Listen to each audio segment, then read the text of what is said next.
very important date. The big brunch for Princess Celestia at Sugar Cube Corner. And that, kids, is how I met your mother.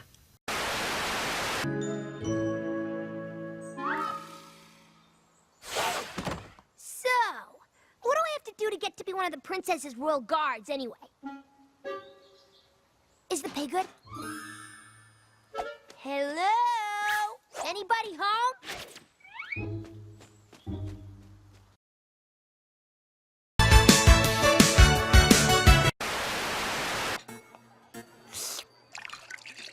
Gotcha. Oh. And what about you, dear? Fluttershy, is it? Me? Oh, yes, Your Highness. I understand from Twilight Sparkle's letters that you enjoy tending to the needs of woodland creatures. Yes, I love to take care of animals. Fatality. So, if you want to banish me and then throw me in a dungeon in the place that you banished me to, then that's what I deserve.